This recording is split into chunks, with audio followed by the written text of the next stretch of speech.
Test of success मतलब motivation का super dose. Sir UPSC यह सबसे पहले आपने कब सुना? संघर्ष की कहानी, एक सफल व्यक्तित्व की जवानी। Sir what is the secret of success? जो छात्र छात्राओं को मिलेगा सक्सेस का डायरेक्ट डायरेक्शन। सर क्या वास्तव में स्टूडेंट की लाइफ में स्मार्टफोन को एक खतरा मानना चाहिए?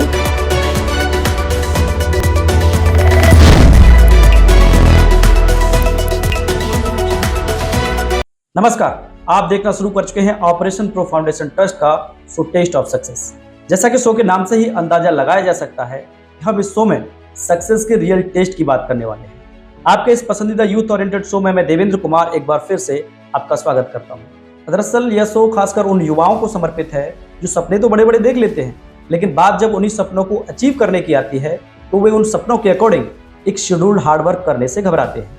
और सबसे आम बात तो यह है कि खास सपने को पूरा करने के लिए आजकल के ज़्यादातर युवा एक नॉर्मल और कॉमन से शेड्यूल को फॉलो करते हैं, जबकि आज के कॉम्पिटिटिव स्कोप के मुताबिक हर युवा को एक एक्स्ट्राऑर्डिनरी मतलब बाकी लोगों से एकदम अलग और अट्रैक्टिव शेड्यूल को फॉलो करते हुए हार्डवर्क के साथ अपने आप को फ्रंट लाइन करते हुए अपने टारगेट को अचीव करना चाहिए। आज के समय में ज़्यादातर युवा एक घिसी पिटी कॉमन दिनचर्या के भरोसे भेड़ चाल चलकर अपने सपनों को पूरा करने का एक मजाक भरा सपना देखते हैं, और जब उनके सपने पूरे नहीं होते हैं तब वे अपनी आर्थिक परिस्थितियों, पारिवारिक जिम्मेदारियों, संसाधनों की कमी, उचित मार्गदर्शन की कमी जैसे अनेक जुमलों के सहारे अपनी नाकामयाबी को छुपाने की कोशिश करते हैं। लेकिन यह शो आपको यह दिखाने और बताने की कोशिश करेगा कि वास्तव में छोटी से छोटी परिस्थिति में भी बिना नेगेटिव हुए एक क्लियर विजन एंड हार्डवर्किंग के फॉर्मूले से भी सक्सेस हुआ जा सकता है। आज हमारे साथ एक ऐसे ही शख्स हैं जिनके जुनून के सामने हमेशा सक्सेस ने अपने हथियार डाले हैं। हालांकि कई बार कर्मभूमि के कुरुक्षेत्र में इनको भी असफलताओं के चक्रों में अग्नि परीक्षा देनी पड़ी है, लेकिन इन्होंने हर बार अपने आप को अभिमन्यु नहीं बल्कि गांडीव धनुषधारी अर्जुन साबित किया है, और आज उत्तर प्रदेश के दिल यानी आगरा की number 1 coaching motion academy run करते हैं। आज हम अपने शो में वेलकम करते हैं मिस्टर अरुण शर्मा जी का। Sir operation pro foundation trust के शो में आपका बहुत बहुत स्वागत है सर। थैंक यू सर, विशेष धन्यवाद आपका। सर बड़े बड़े सवालों से पहले मेरी क्यूरियोसिटी वाला सवाल, कैसे आप अपने आप को इतना फिट, इतना पॉजिटिव और इतना मोटिवेटेड रखते हैं? और सर आपके स्माइल का राज क्या है sir? It's so natural. How? मैं पॉजिटिव थिंकिंग रखता हूँ। विशेषकर मैं बहुत ज़्यादा सक्सेस लोगों को उतना नहीं मानता हूँ, लेकिन ऐसा नहीं है कि किसी की मैं बराबरी करूँ या होड़ करूँ। मेरे अंदर जितना भी पोटेंशियल है मैं सिर्फ वही करता हूँ। किसी दूसरे को देखकर अगर मैं सफल होता तो शायद मैं बहुत पीछे रह जाता। मुझे लगता है कि मुझे जो आता है मुझे वो करना चाहिए, और लाइफ में सक्सेस होने के लिए आपके अंदर कोई ना कोई तो क्वालिटी होती है, और इंसान को वही क्वालिटी को फॉलो करके आगे बढ़ना चाहिए। जी सर, आपका मानना है कि बाकी दुनिया को देख करके हमें उस भीड़ में नहीं दौड़ना चाहिए, अपने अंदर की क्वालिटीज़ को देख करके ही आगे बढ़ना चाहिए? भीड़ से अगर अलग आप कुछ कर सकते हैं तो डेफिनेटली आप सक्सेस होंगे 100%। और अगर भीड़ की बात करें तो भीड़ में तो आज के टाइम में पैसा तो सभी लोग कमा रहे हैं। पैसा कमाना इम्पोर्टेंट नहीं होता है लोगों का, और मेरा भी मानना है पैसा इम्पोर्टेंट नहीं है। हम लोग कुछ अलग करके जाएं। ये बड़ी बात है कि अपने शहर में हम नाम कमा रहे हैं, घर भी चला रहे हैं, ये बड़ी बात है। आगरा जैसे बड़े शहर में शिक्षा के क्षेत्र में सक्सेस टेस्ट करके कैसा लग रहा है? आज इस सक्सेस का टेस्ट बताइए कि आखिर एक छोटे से सपने को सींचकर मेहनत के पेड़ पर लगे हुए सक्सेस के इस पल का आखिर टेस्ट कैसा है? Sir please share. देखिए, जब मैं गांव से निकला था वो मेरा एक सपना था कि मैं कुछ बच्चों के लिए कुछ करूं, क्योंकि जब मैं खुद बच्चा था तो मेरे लिए कोई ऑप्शन नहीं था इस शहर में, और इस शहर के अलावा मुझे कहीं दूसरी जगह जाना पड़ा 2000 के आसपास में। बट अभी हम लोग आगरा में बहुत सारे लोग काम कर रहे हैं। और रही बात सक्सेस टेस्ट की, तो जिस दिन मैं फर्स्ट रैंक लेके आऊँगा इस शहर में जेई मेन और एडवांस में या नीट में, तब मैं अपने आप को एकदम सफल मानूंगा। हाँ, ये सक्सेस की बात करें कि जो बच्चे दिल्ली और कोटा जाते थे आज वो बच्चे यहाँ रुक रहे हैं, हमारे यहाँ से सिलेक्शन निकल रहे हैं, IIT कॉलेज जा रहे हैं, NIT कॉलेज जा रहे हैं, और इंडिया के टॉप मोस्ट गवर्नमेंट कॉलेज से MBBS कर रहे हैं। ये बड़ी बात है। सर आप कौन सी क्वालिटी आप बच्चों को दे पा रहे हैं जिसकी वजह से बच्चे आज कोटा दिल्ली जाने के बजाय मोशन एकेडमी को सर चूज कर रहे हैं? सर ऐसा क्या है? मोशन एकेडमी ही नहीं, आगरा में बहुत सारे बच्चे अनदर फील्ड में भी रुक रहे हैं, क्योंकि आगरा में लोग हैं जो डिजर्व करते हैं बच्चों को पढ़ाने के लिए यहाँ के स्टूडेंट्स आगरा ही नहीं, आगरा के आसपास जितना भी टाउन एरिया है वहाँ से बच्चा यहाँ रुक रहा है और आ रहा है। कोटा जैसे शहर में बहुत सारे सुसाइड केस ऐसे हमें सुनने को और देखने को मिल रहे हैं।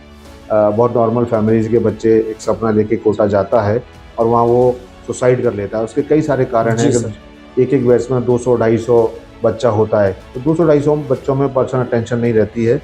और आगरा की बात करें तो हमारा मोशन एकेडमी ऐसा है कि हम 60 के आसपास बच्चे रखते हैं, हर बच्चे पर पर्सनल अटेंशन देते हैं और सिलेक्शन निकालना ही उद्देश्य नहीं है। हमारा सबसे पहला उद्देश्य रहता है कि हम बच्चे को एक सही इंसान बनाएं। जिन भावनाओं के साथ पेरेंट्स ने हमारे पास बच्चे को सौंपा है या लेकर आए हैं, उस भावनाओं के साथ उसको वैसा व्यवहार मिले, वैसा सब्जेक्ट नॉलेज मिले और वो पढ़ लिख कर आगे अपने फ्यूचर में आगे बढ़े और आईआईटी और नीट जैसे में सिलेक्शन पास। जी सर, अगर हम बात कर ही रहे हैं कोटा से और दिल्ली से जब हम कंपेयर कर ही रहे हैं, तो सर क्या मैं पूछ सकता हूं कि जो कोटा की फैकल्टी है और जो दिल्ली की फैकल्टी है, उसकी इवन आपकी जो मोशन एकेडमी है या आगरा की जो भी फैकल्टीज हैं, वो और इनकी फीस का जो स्ट्रक्चर है उसमें सर कितना गैप है? फैकल्टीज़ की बात की जाए तो कोटा या दिल्ली एक ऐसा ये कुछ ऐसे शहर नहीं है कि जहाँ हर साल वहीं आईआईटीएन पैदा होते हों। इंडिया है, इंडिया में गरीब के घर में भी बच्चा पढ़ लिख कर आईआईटीएन बन सकता है, आईएएस बन सकता है, पीसीएस बन सकता है, एक अच्छा डॉक्टर बन सकता है। तो आगरा की अगर बात की जाए कि जैसे कोटा दिल्ली में फैकल्टीज जाते हैं जॉब करने के लिए, तो मैंने भी यहाँ एक अच्छी टीम इकट्ठी की है और चुन कर मैं उन फैकल्टीज़ को लेके आया हूँ जो खुद आईआईटी से पास आउट हैं या डॉक्टर्स हैं। और बात आती है फीस की, तो वहाँ एक मोटी रकम जाती है और साथ साथ वहाँ कोटा दिल्ली जैसे शहर में रहना खाना भी बहुत महंगा है। सर वही पूछना चाहिए। ठीक है ना, तो जितना आगरा में आपके घर में आपको सुविधाएं मिलेंगी वो कोटा दिल्ली जैसे शहर में सुविधाएं नहीं मिलेंगी। मतलब ग्रामीण परिवेश का भी बच्चा आपके यहाँ पर अफोर्ड कर सकता है बहुत आसानी से, क्योंकि एक बच्चा मतलब एक बड़ा डिफरेंस हो गया, क्योंकि वहाँ की जो फीसेज हैं वो बहुत हाई फीसेज होती है सर, और वहाँ पर जाने का सपना भी एक वेल्थी फैमिली से जो स्टूडेंट बिलोंग करता है वही जा पाता है सर। देखिए, ग्रामीण हो या शहरी हो, अपने सबके अपने खर्चे रहते हैं, लेकिन या तो ग्रामीण हो, रूरल से बच्चा अगर आ रहा है तो मुझे लगता है 1 घंटे में शहर आने में सारी सुविधाएं हैं। चाहे वो आगरा के आसपास जितना भी टाउन एरिया हो, वहाँ से बहुत ईजी वे में वो आगरा आ सकता है और पर डे यहाँ से कोचिंग लेकर अपना घर जा सकता है। और घर में वो एक जो माहौल मिलता है वो कोटा में नहीं मिलता है, घर का जो खाना मिलता है वो कोटा में नहीं मिलता है। ये सब कहने की बात है। बहुत सारे हॉस्टल और मैसेज हैं जो मैस में किस तरह का खाना मिलता है ये आप लोगों को ज़्यादा पता है, नो डाउट। सर कहा जा सकता है कि आपका जो फीस स्ट्रक्चर है और आपकी जो फैकल्टी है वो आगरा में बच्चों को रोक पा रही है, राइट? हाँ, डेफिनेटली। अब इसीलिए आप लोगों का कहना है कि नंबर 1 कोचिंग है या टॉप पर है, तो मुझे तो नहीं पता, बट मैं अपना काम कर रहा हूँ जिस वजह से मेरा बेस्ट रिजल्ट निकल रहे हैं। हम पिछले 6 सालों से आगरा टॉपर्स देते आ रहे हैं। यही सारे कारण हैं। हम लोग अच्छे से पढ़ाते हैं, टीचर्स हमारे बहुत अच्छे हैं। Sir as you know this is a youth motivational based show, so as my responsibility sir मैं शुरू करना चाहूँगा आपके चाइल्डहुड से। सर आपका बचपन कैसे माहौल में गुजरा, इवन आपकी प्राइमरी एजुकेशन की क्या प्रश्न? एजुकेशन की बात करें तो टाटपट्टी में हम पढ़े हुए हैं। यूपी बोर्ड से हमने 12th किया हुआ, और आज के टाइम में आप देख रहे होंगे प्ले से ही इंग्लिश का पढ़ाना शुरू कर देते हैं। जी सर। जिस ए को आजकल के बच्चे प्ले से शुरू करते हैं, हमने 6वीं क्लास से ए पढ़ना शुरू किया था। जी। और आज हम देश को टॉप डॉक्टर और इंजीनियर दे रहे हैं। मतलब आपका गवर्नमेंट स्कूल या उस माहौल में आपकी शिक्षा हुई जिसमें बिल्कुल जो इंग्लिश है वो इवन बहुत लेट पढ़ाई जाती है, बड़ी क्लासेस से पढ़ाई जाती है। बिल्कुल सही। यूपी बोर्ड से प्रॉपर जूनियर प्राइमरी से हम निकल के आए हैं जी। और शमशाबाद में बड़ा फेमस कॉलेज हुआ करता था, एक इंटर कॉलेज, और वहाँ उस एरिया में वहीं सिर्फ साइंस हुआ करती थी। तो ये बड़ी बात है कि 10-20 किलोमीटर के एरिया में सिर्फ एक ही स्कूल में साइंस है, तो वहाँ एडमिशन होना ही अपने आप में बड़ी बात हुआ करती है। तो ऐसी जगह से निकलना बड़ा कठिन रहता है, नो डाउट। जैसे हम बात करें सिलेबस की, तो उस वक्त यूपी बोर्ड का सिलेबस बहुत टफ हुआ करता था जी। या बायो में देख लीजिए या मैथ्स में देख लीजिए। जैसे मैथ्स की बात करें तो 6 किताबें हुआ करती थी, बट आज का जो सिलेबस है और उस सिलेबस में बहुत अंतर है। मैं देख रहा हूँ आजकल बच्चे बड़े वीक मुझे फील होते हैं यूपी बोर्ड के, बट ऐसा नहीं है कि वो डिजर्व नहीं करते हैं, बहुत आगे जाने के लिए डिजर्व करते हैं। सर आपकी अभी आपने जैसा बताया आपकी जो प्राइमरी एजुकेशन है वो ग्रामीण परिवेश से हुई, आपकी जो हायर एजुकेशन है सर वो आपकी होम टाउन से ही आपने पूरी की है, राइट?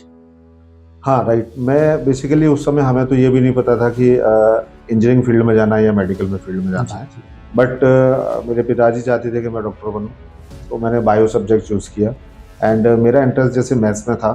अगेन मैंने दोबारा से 12th किया और मैंने फिर इंजीनियरिंग की तैयारी की।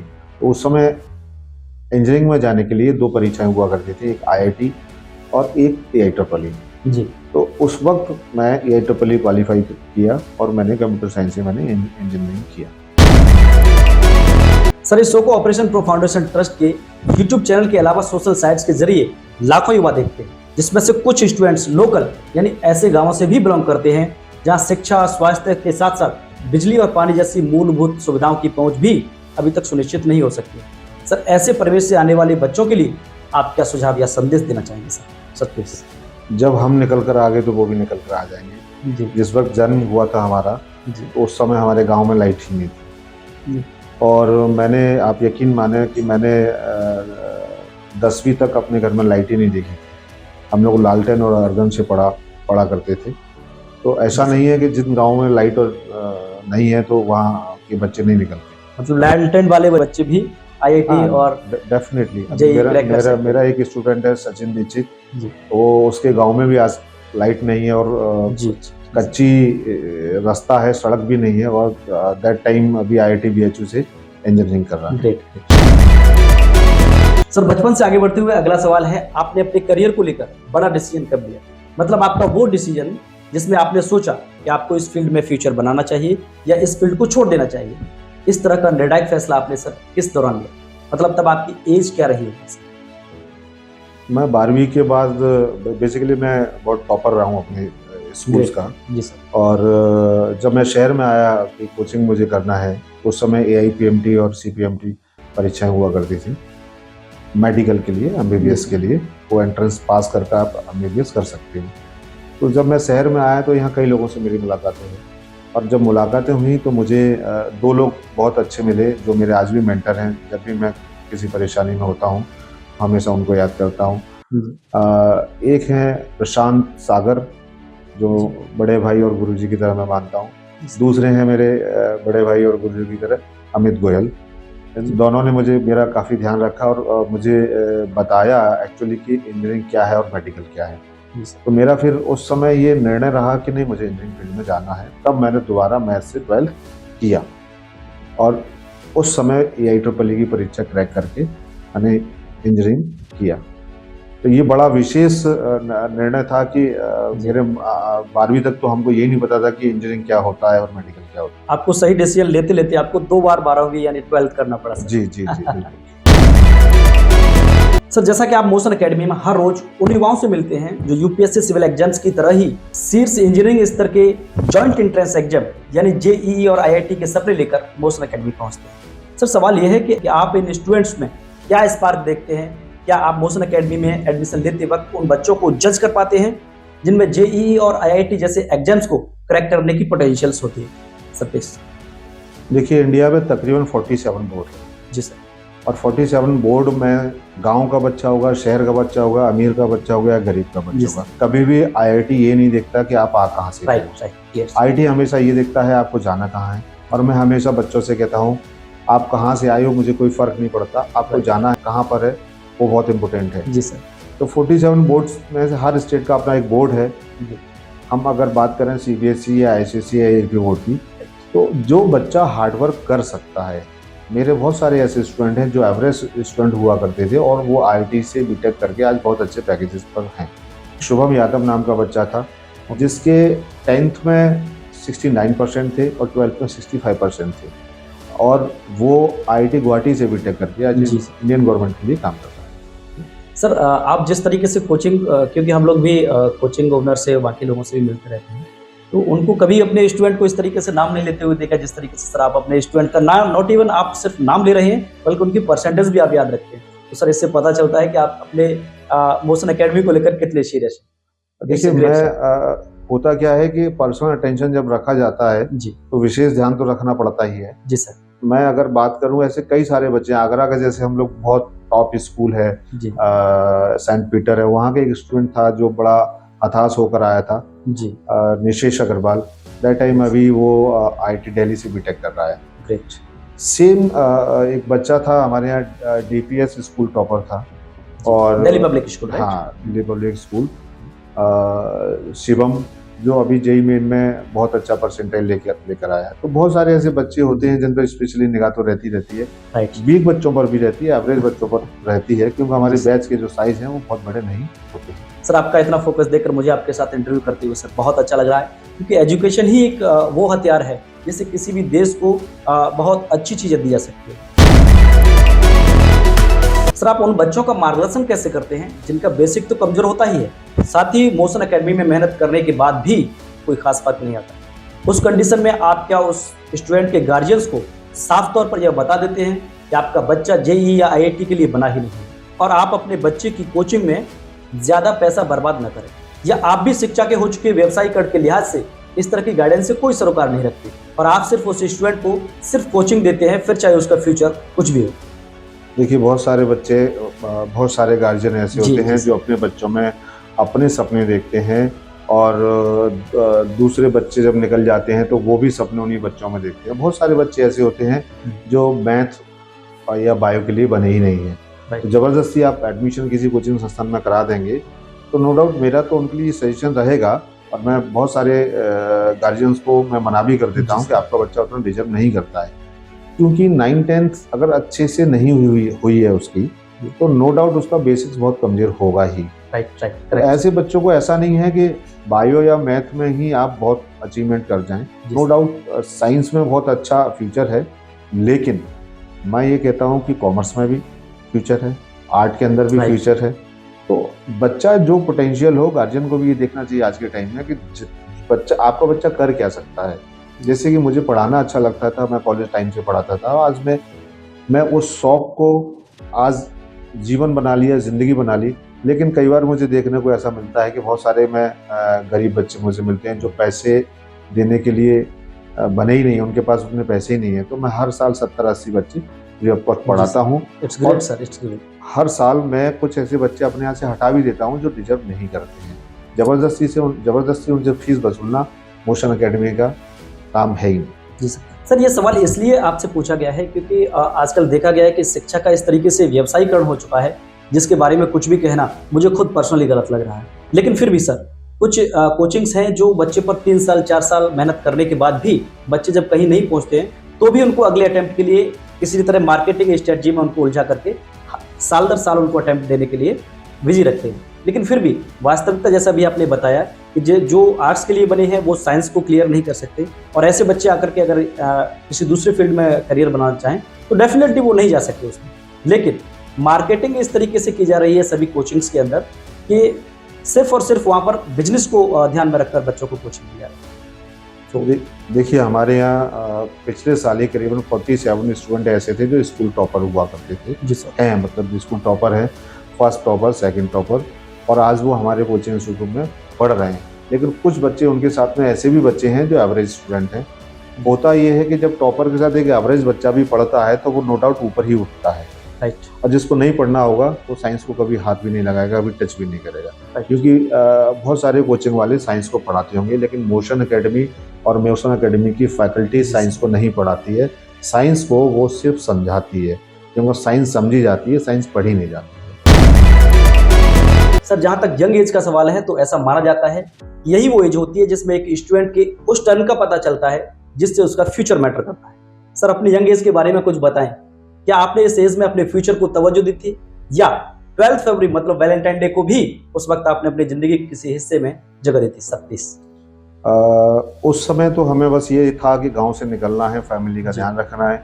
जब हम गांव से निकले और शहर में आए तो एक बहुत बड़ा गैप हमें दिखाई दिया कि गांव की ज़िंदगी और शहर की ज़िंदगी एक्चुअली है क्या। जी सर। क्योंकि मैं देखता हूँ आज के टाइम में गांव में बहुत सारे घरों में आज भी कप नहीं होंगे। करेक्ट। ठीक है ना, और नमकीन बिस्किट नहीं होंगे। लेकिन अगर बात करें हम शहर की तो ये सारी सुविधाओं के साथ साथ में सारी चीज़ें होंगी। तो हमने जो तय किया था वो जो गैप तय किया था उसमें ये वैलेंटाइन डे का कहीं ऑप्शन था ही नहीं। जी जी सर, आपने बहुत सारी जिम्मेदारियों के साथ हाँ, घर से निकले हाँ, और उन्हीं के हिसाब से फिर आपने बिल्कुल अपने आप को बिल्कुल। डिजाइन और आज मैं जहाँ पर भी हूँ, जो लोग मुझे मानते हैं, इसमें मेरी फैकल्टी टीम का बहुत साथ रहा है, मेरे मैनेजमेंट का बहुत साथ रहा है, मेरे भाई का बहुत बड़ा साथ रहा है। घर में हम 2 भाई 3 बहनें हैं और मैं सबसे बड़ा हूँ। उसके बाद 3 बहनें थीं जिनकी शादी मैंने और मेरे पिताजी ने अपने हाथों से की है, जी सर। और एक सबसे छोटा भाई था। तो वो आज मेरे साथ में ही है। इंजीनियरिंग और मेडिकल का उसको बहुत अच्छा नॉलेज है। उसकी एजुकेशन कंप्लीट होने के बाद उसने कुछ समय जॉब में गया और जॉब करने के बाद वो मेरे साथ आ गया। तो हम इस मोशन एकेडमी को बिजनेस रूप से नहीं देखते हैं, ये एक परिवार की तरह है। जैसे हमारे पिछले 6 साल से IIT से पास आउट हैं दीपक शर्मा सर जुड़े हुए हैं और पूरा ब्रांच हैंडल करती हैं डॉक्टर सुजाता शर्मा जी हैं और हमारे एक और साथ में हैं दिलीप जी। तो पूरा इसको हम लोग बहुत अच्छे से देखते हैं। साथ में देवेश जी हैं, वो IIT कानपुर से हैं जी सर। और मेरे साथ में केमिस्ट्री में ही है ब्रजेश गुप्ता जी हैं जो IIT गुवाहाटी से पास आउट है। तो यहाँ हमारी एक अपना परिवार है। आप कहना चाह रहे हैं कि आपका जो मोशन एकेडमी है हाँ, उसे आप बिजनेस के पॉइंट ऑफ व्यू से लेते ही नहीं लेता। और बात आप भाई की बात कर रहे थे, तो अब मेरे भाई के साथ साथ में यहाँ बहुत सारे भाई हैं जी। मेरी बेटी अक्सर कर मुझसे ये पूछती है कि आपकी कितनी बेटियां हैं, तो तकरीबन 200 बेटियां तो मैं उसे गिना चुका हूँ। जी जी जी। तो अक्सर कर जब वो बेटियां इस शहर में आती हैं, वो कॉलेज में कोई मेडिकल कॉलेज में पढ़ रही है या कोई इंजीनियरिंग कॉलेज में पढ़ रही है, तो बहुत सारी बेटियां आती हैं, तो मैं अपनी बेटी से परिचय कराता हूँ कि ये भी एक बेटी है, ये भी मतलब एक तेरी बहन है, है। जी सर, आप अपने हर न जाने कब कौन आपका फैमिली मेंबर बन जाए वो पता नहीं सर। डेफिनेटली जो देखिए जो जुड़ता है आत्माओं से जुड़ता है। जी सर। तो मुझे ऐसा लगा कि ये शहर मेरा है और इस शहर से मैं आत्माओं से जुड़ा हुआ हूँ और मेरे स्टूडेंट भी मुझसे आत्माओं से जुड़ते हैं, क्योंकि मुझे प्यार करने का भी अधिकार है और डांटने का भी अधिकार है, क्योंकि मैं सबसे पहले यहाँ पढ़ाते पढ़ाते सही इंसान बनाता हूँ। इस वजह से भी मेरे बच्चे सेलेक्ट होते हैं। सर, जैसा कि हम जानते हैं कि आज का दौर एक ऐसा दौर है जहाँ यंग एज आते आते स्टूडेंट की लाइफ में फेसबुक, ट्विटर, इंस्टाग्राम के साथ साथ यूट्यूब और टिकटॉक जैसे सोशल मीडिया प्लेटफॉर्म्स आ चुके हैं। सर, ये ऐसे प्लेटफॉर्म्स हैं जो खासकर स्टूडेंट की लाइफ में एक महत्वपूर्ण भूमिका रखते हैं, क्योंकि जब कोई स्टूडेंट एक बार फेसबुक रील्स या यूट्यूब वीडियो शॉर्ट्स देखना शुरू कर दे तो वह एक ऐसी दुनिया में पहुंच जाते हैं जहां पर उनका खुद पर कंट्रोल खत्म हो जाता है और वो तब तक इन प्लेटफॉर्म पर अपने आप को बिजी रखते हैं जब तक उनके रिचार्ज प्लान का डाटा खत्म नहीं हो जाता। सर, क्या हम इसे इनडायरेक्टली डार्क फ्यूचर की शुरुआत नहीं कह सकते? जिस एज में एक स्टूडेंट के ऊपर बड़ी बड़ी क्लासेस के हैवी सिलेबस को कंप्लीट करने की जिम्मेदारी होती है, तब हमारे देश का युवा इन्हीं प्लेटफॉर्म पर लाइक, सब्सक्राइबर्स और फॉलोअर्स को हैवी करने के लिए प्रतिपल नए यत्न करते रहते हैं। सर, सवाल यह है कि क्या हमें इस डिजिटाइजेशन को यूथ लाइफ के लिए एक खतरा मानना चाहिए? देखिए, पॉजिटिव थिंकिंग से सोचेंगे तो ये डिजिटल तो ये वर्ल्ड वाइड चीज़ें हैं, इससे कनेक्ट होना और एक दूसरे से कनेक्ट होना बहुत आसान है और डिजिटल प्लेटफॉर्म होना बहुत इम्पोर्टेंट है। बात रही फेसबुक, इंस्टा और ट्विटर की, तो अगर टाइम पास के लिए अगर कुछ चीज़ें करनी है या अपने आप को प्रमोट करने के लिए चीज़ें करनी है या कुछ नॉलेज गेन करने के लिए करनी है, तो नो डाउट ये बहुत अच्छी चीज़ें हैं, लेकिन इन सब में ज़्यादा टाइम देना अपनी उस लाइफ से। यहाँ पर मेनली बात की जा रही स्टूडेंट्स को लेकर के, मैं वही बात कर रहा हूँ। बात की जाए उस लाइफ की जिस लाइफ में, जिस जिंदगी में, जिस उम्र में आप IIT का सिलेबस पढ़ रहे हो या नीट का सिलेबस पढ़ रहे हो या 11th या 12th का सिलेबस पढ़ रहे हो, आप स्टडी कर रहे हो, कंपटीशन की तैयारी कर रहे हो, वहाँ पर ना टाइम देकर आप इन प्लेटफॉर्म में टाइम दोगे तो नो डाउट वो डार्क फ्यूचर ही होगा। बच्चा जब 12वीं में होता है, 10वीं में होता है या 11वीं में होता है या IIT की कंपटीशन की तैयारी करता है या नीट की तैयारी करता है या किसी भी कंपटीशन की तैयारी करता है, अगर हम फेसबुक, इंस्टा या ट्विटर जैसी चीज़ों को अपनी लाइफ में हम जगह देते हैं और पॉजिटिव चीज़ें सोचकर हम जगह देते हैं, तब तो ठीक रहता है कि आपको नॉलेज गेन करनी है, क्योंकि बहुत सारी चीज़ें हमें हार्ड कॉपी में या वैसे नहीं मिल सकती, तो बहुत सारी डिजिटल प्लेटफॉर्म पर मिल जाती हैं। लेकिन अगर इसी में डूबे रहना, नेट वाली दुनिया में डूबे रहना, तो फिर वो जो आपकी लाइफ है, वो जो ज़िंदगी है, वो जो आपका कैरियर बनाने की जो चीज़ें चल रही हैं, वहाँ आपको नुकसान हो जाएगा। वो अंधेरे की तरफ, अंधेरे की तरफ, तो डार्क फ्यूचर वाली बात आप जो बोल रहे हैं वो भी सही है। सर, हालांकि इस बात को भी नकारा नहीं जा सकता है कि जिस डिजिटलाइजेशन का एक पहलू यह भी है कि हजारों स्टूडेंट्स आज गूगल और यूट्यूब को एक एजुकेशन टूल की तरह इस्तेमाल कर रहे हैं और इन्हीं प्लेटफॉर्म को अपना हथियार बनाकर यूपीएससी जैसे एग्जाम्स को भी क्रैक करने का कीर्तिमान रच रहे हैं। सर, सवाल पूछने का मुद्दा अभी भी वही है कि आज डिजिटलाइजेशन यूथ के करियर को सीधे तौर पर प्रभावित कर रहा है। इसे लेकर सर आप पॉजिटिव एंगल से आप क्या मानते हैं सर? देखिए, ये तो बहुत अच्छा प्लेटफॉर्म है, इसलिए मैं कोई विरोध में नहीं हूँ।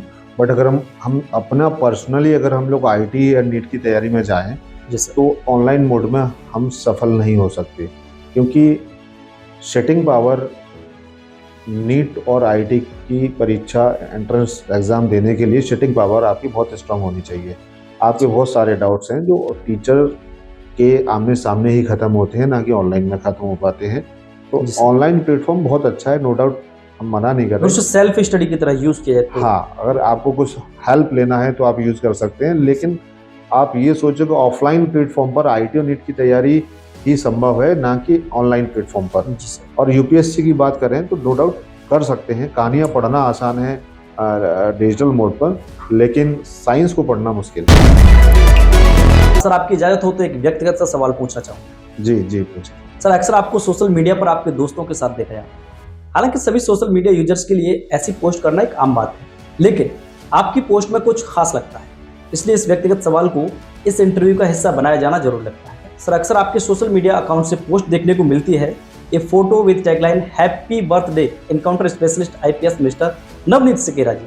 जस्ट अगली पोस्ट फोटो विद टैगलाइन मित्र आईपीएस अजय जी के साथ एक खास मुलाकात। जस्ट अगली पोस्ट यूपी के सबसे लोकप्रिय आईपीएस अधिकारियों में से एक श्री आकाश तोमर जी को जन्मदिन की हार्दिक शुभकामनाएं। जस्ट अगली post photo with tagline IPS mister Amit Pathak ji के साथ एक खास मुलाकात। Moral of the question sir यह है कि जो दोस्ती का नेचर है ये बाय द बॉर्न है या इसे सेल्फ डेवलप किया है? देखिए, अच्छे लोग अगर होते हैं तो अच्छे लोग अपनी लाइफ में अच्छे लोगों को जगह दे ही देते हैं। जी सर। मेरा पर्सनली ये नहीं है कि मैं इनके साथ कोई काम करता हूँ या ये लोग मेरे साथ काम करते हैं। जी सर। ये वो महान व्यक्ति, वो मोर इंटेलिजेंट व्यक्ति हैं जिनसे मुझे एक मुलाकात करने पर बहुत कुछ सीखने को मिलता है।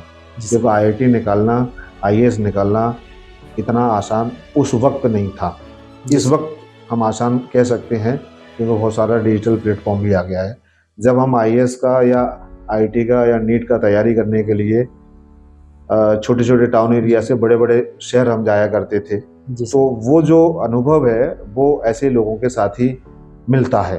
आपने आज के टाइम में देखी होगी, 12 फेल फिल्म देखी होगी, तो वो एक जर्नी दिखाई हुई है उसके अंदर। सर, ये एक बहुत बड़ा उदाहरण भी साबित हो रही है। हाँ, और बात सिकेरा सर की बात करें, अगर आप उनके साथ 10 मिनट बैठेंगे तो आपको लगेगा कि मैं 10 मिनट में वर्षों का अनुभव लेके। आप नवनीत सिकेरा जी की बात कर रहे हैं? जी जी जी। सर, उनके साथ तो आपके काफ़ी क्लोज कनेक्शंस देखने को मिलते हैं अक्सर। कनेक्शन नहीं है, ये उनका प्यार है और क्लोज वाली कोई बात नहीं है। मैं कुछ अच्छा कर रहा हूँ तो उसका अपना एक लाड़ प्यार है। वो बहुत अच्छे व्यक्ति हैं। मैं जब भी मिलता हूँ कुछ न कुछ मतलब सीखता ही रहता हूँ, और वो खुद एवरी डे कुछ न कुछ अपने आप को रिचार्ज करते रहते हैं। सर, ये आईपीएस और आईपीएस रैंक से छोटी पोस्ट रखने वाले लोगों को क्या आप अपनी मित्रता के काबिल नहीं समझते? नहीं, मेरे बहुत सारे दोस्त हैं जो पीसीएस भी हैं, और मेरे वो भी दोस्त हैं जो जब मैं गांव जाता हूं तो वो अपना खेती बाड़ी करते हैं, और फिर मैं उनको समझाता हूं कि आप अपने बच्चों को पढ़ाओ लिखाओ, और वो बड़े खुश होते हैं, अपने घर लेकर जाते हैं। तो ऐसा नहीं है, मेरे लिए व्यक्ति अच्छा होना बहुत इम्पोर्टेंट है। बहुत सारे ऐसे भी लोग होते हैं जो खराब होते हैं, उनको मैं समझाता हूँ और वो सही रास्ते पर चल निकल पड़ते हैं। सर, अक्सर आपका फेसबुक और जो सोशल मीडिया हैंडल है वो अक्सर आईएएस आईपीएस से नीचे कुछ दिखाता नहीं, वो एक्चुअली आपने जब देखा होगा तो वही देखा होगा, ऐसा नहीं। मेरे बहुत सारे दोस्त हैं जो किसान परिवार से हैं, क्योंकि मैं खुद किसान परिवार से हूँ। ऐसा नहीं है, मैं सब तरह के लोगों से मिलता हूँ, पत्रकार बंधुओं से मिलता हूँ, मीडिया रिपोर्टर से भी मिलता हूँ, और आपका किसानों के परिवारों से मिलता हूँ, वैश्य समाज के लोगों से मिलता हूँ। जैसे कनेक्शन की बात कर रहे हैं तो सिकेरा साहब से सिर्फ मित्रता का और एक छोटे भाई के रूप में हूँ। बाकी मेरा कोई पर्सनली कोई कनेक्शन नहीं है उनसे, और उनका ये सब बड़े लोगों का एक आशीर्वाद बना रहता है। तो मुझे लगता है कि पॉजिटिव हम लोग सोचते हैं और पॉजिटिव थिंकिंग रखते हैं। अब सिकेरा साहब का एक एग्जाम्पल लीजिए कि वो एक किसान परिवार से ताल्लुक़ रखते हैं, यूपी बोर्ड से पढ़े हुए हैं, और आपने भोकाल वेब सीरीज उनका देखा होगा। ग्रेट, जी सर, यस यस। और ये तो मुझे लगता है उनकी पूरी लाइफ को हमें एक मिरर की तरह दिखाता है। Right right. आप मतलब वो सिकरा साहब जो हैं यूपी बोर्ड से पढ़े हुए हैं, फिर उसके बाद उन्होंने आईटी निकाला, आईटी रूबी से उन्होंने इंजीनियरिंग किया, और उन्होंने फिर यूपीएससी निकाला, आईएएस निकाला और आईपीएस चूज़ किया। और सबसे बड़ी बात बता दूं, उन्होंने मैनेजमेंट का अपने आप में कोर्स भी किया और उन्होंने आईआईएम तक निकाला है। अगर ऐसी 3 डिग्रियां, अगर 3 डिग्रियों में से अगर किसी के पास एक भी होती तो उसका बहुत बेहतरीन भविष्य बनता है। वो एक ऐसे बंदे हैं कि उन्होंने अपनी मेहनत के दम पर इतने बड़े एंट्रेंस एग्जाम क्रैक किए और इस पोजीशन पर वो हैं। अभी वो एडीजी हैं उत्तर प्रदेश सरकार में। जी sir, yes yes, it's great. Sir, जिंदगी का कोई ऐसा डिसीजन जो सबसे गलत साबित हुआ? नहीं, मेरे तो सारे डिसीजन बहुत अच्छे रहे हैं। और रही बात गलती की, तो मैं ईश्वर को बहुत मानता हूँ, और कुछ चीज़ें मैं जो करना चाहता था वो नहीं हो पाई लाइफ में। बट मैं वो नहीं हो पाई तो मैं बच्चों में भी ये नहीं देखता कि मतलब मेरा बच्चा निकाल दे। जैसे मैं यूपीएससी की बात करूं तो मैं भी यूपीएससी के लिए ट्राई किया था, लेकिन वो टाइम का ऐसा सिस्टम बना कि एक फैमिली की जिम्मेदारी जब आती है तो नो डाउट बहुत सारी चीज़ें आपको छोड़नी पड़ती हैं। तो मैं ऐसा भी नहीं देखता कि मैं यूपीएससी में गया और मैं नहीं निकाल पाया, मुझे यूपीएससी छोड़ना पड़ा तो मैं अपने बच्चों को फोर्स करूं। लेकिन मेरे बच्चे जो करना चाहें वो कर सकते हैं। जैसे ऐसे ही मैं अपने मोशन एकेडमी में मेरे जो टीचर्स हैं वो फिजिक्स में, केमिस्ट्री में, मैथ्स में या बायोलॉजी में जो पढ़ाना चाहें बच्चों को देखते हुए वही पढ़ाते हैं। मुझे लगता है सर आपका जो गलत डिसीजन है वो था जिसकी वजह से आपको 12th दोबारा करनी पड़ी, ऐसा मुझे लगता है। नहीं, ऐसा नहीं है, गलत डिसीजन नहीं था। चूँकि बायो का मैं स्टूडेंट था तो मैं एक आगरा शहर में जब आया था तो मैं कोचिंग का नाम तो नहीं लूँगा, अच्छे प्लेटफॉर्म पर मैं बातचीत कर रहा हूँ आपसे। वहाँ फीस बहुत अधिक थी, क्योंकि हम एक गांव से बिलोंग करते थे और फीस बहुत ज़्यादा अधिक थी, तो उतना पैसा हम दे नहीं सकते थे। लेकिन उन्होंने हमारी कोई हेल्प भी नहीं की। इस वजह से फिर मैंने वो डॉक्टर बनने का सपना मैंने छोड़ दिया और मैंने दोबारा से 12th किया। मैं बच्चों से यही कहना चाहूँगा कि हार्डवर्क आपको कहीं से कहीं लेकर जा सकता है।